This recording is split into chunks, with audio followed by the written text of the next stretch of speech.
तो क्या वक्फ बिल पर नाराज नीतीश और नायडू अब गिराने जा रहे हैं मोदी सरकार? और क्या जो सुप्रीम कोर्ट में आज इस बिल पर सुनवाई हो रही है, तो क्या सुप्रीम कोर्ट भी इस बिल को रद्द कर सकता है? जी हाँ, नमस्कार। नेक्स्ट 9 न्यूज पर आपका बहुत बहुत स्वागत है और मैं हूं आपके साथ वफा अब्बास। जब से वक्फ बिल संसद में, लोकसभा में, राज्यसभा में पेश किया गया, उस दिन से लेकर आज तक अभी तक ये मुद्दा गरमाया हुआ है और जो मुस्लिम समाज है वो सड़कों पर उतर आया है और विरोध प्रदर्शन कर रहा है। यानी एक के बाद एक ये देखा जा रहा है कि अब मोदी की सरकार जो है वो घिरती हुई दिखाई दे रही है, क्योंकि उसके खुद सहयोगी दल जो हैं, सहयोगी दल यानी कि नीतीश कुमार हो या चंद्रबाबू नायडू हो या चिराग पासवान हो, वो इस मुद्दे पर असहमति जता रहे हैं। हालांकि बीजेपी को इसका कोई असर नहीं पड़ रहा, कोई विरोध प्रदर्शन का असर नहीं है, क्योंकि बीजेपी को मुस्लिम वोट बैंक उतनी तादाद में नहीं मिलता है।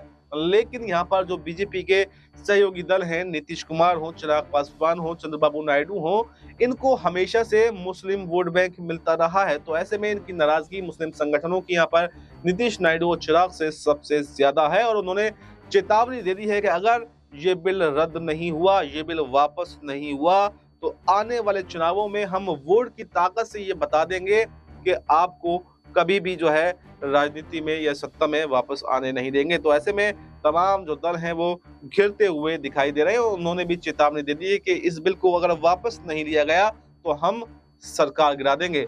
ऐसे में सुप्रीम कोर्ट में भी आज सुनवाई है। सुप्रीम कोर्ट में चुनौती इसको दी गई है। इसमें तमाम मुस्लिम संगठन भी है, all India Muslim personal law board है, जमीयत उलमाए हिंद है, तमाम जो इस पर अब तक 70 से ज्यादा याचिकाएं लगा चुकी हैं। 70 से ज्यादा याचिकाएं, और इतने कम समय में 70 याचिकाएं लगाना ये अपने आप में बताता है कि जरूर कोई ऐसी बात तो इस बिल में है, कोई ऐसी खामी तो इस बिल में है जिस पर मोदी सरकार घिरती हुई दिखाई दे रही है। और उससे पहले आपने देखा कि किरण रिजिजू का क्या बयान आता है, वो सुप्रीम कोर्ट को ही धमकाते हुए वो नजर आते हैं। उन्होंने कहा कि विधायिका के कामों में यहाँ पर सुप्रीम कोर्ट को दखल नहीं देनी चाहिए, वरना अगर विधायिका जो है अगर सुप्रीम कोर्ट के कानूनों में दखल देने लगेगी तो फिर अच्छा नहीं होगा। यानी साफ साफ यहाँ पर बीजेपी सरकार में मंत्री, अल्पसंख्यक मामलों के मंत्री किरण रिजिजू सुप्रीम कोर्ट को धमकाते हुए दिखाई दिए। ऐसे में अब ये देखना काफी दिलचस्प होने वाला है कि सुप्रीम कोर्ट यहाँ पर वक्फ बिल को तो रद्द करेगा ही करेगा, क्या किरण रिजिजू के खिलाफ भी कार्रवाई करेगा?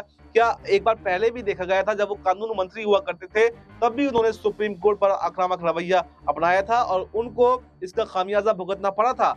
उनका मंत्रालय छीन लिया गया था। यहाँ पर खुद मोदी शाह ने उनका मंत्रालय छीन लिया था और उनको वापस से अल्पसंख्यक मामलों का मंत्री बनाया गया। पहले वो कानून मंत्री हुआ करते थे, लेकिन अब अल्पसंख्यक मामलों के मंत्री होने के बावजूद भी वो सुप्रीम कोर्ट को धमका रहे हैं। तो ऐसे में बिल्कुल यहाँ पर सुप्रीम कोर्ट या तो उन पर कोई एक्शन ले सकता है स्वतः संज्ञान लेकर, वरना यहाँ पर मोदी शाह भी उन पर कोई एक्शन ले सकते हैं और जो वो मंत्रालय उनके पास है वो भी उनसे छीन सकता है। ऐसे में मोदी सरकार चौतरफा घिरती हुई दिखाई दे रही है। एक तरफ सुप्रीम कोर्ट का प्रेशर है, तो वहीं एक तरफ अपने जो दल हैं, सहयोगी दल हैं, उनका प्रेशर भी यहाँ पर बना हुआ है। ऐसे में सरकार कब गिर जाए ये खुद मोदी और शाह को भी नहीं पता है, क्योंकि जब से नायब सिंह सैनी ने ये बयान दिया कि बिहार में मुख्यमंत्री तो बीजेपी का ही होगा और सम्राट चौधरी को मुख्यमंत्री बनाएंगे, तो उसके बाद में नीतीश कुमार का जो गुस्सा था वो चौथे आसमान पर पहुंच गया और उन्होंने ये अब कसम खा ली है कि मुझे एनडीए के साथ में नहीं रहना है। फिलहाल इस रिपोर्ट में इतना ही। इस रिपोर्ट पर आपको क्या कुछ कहना है,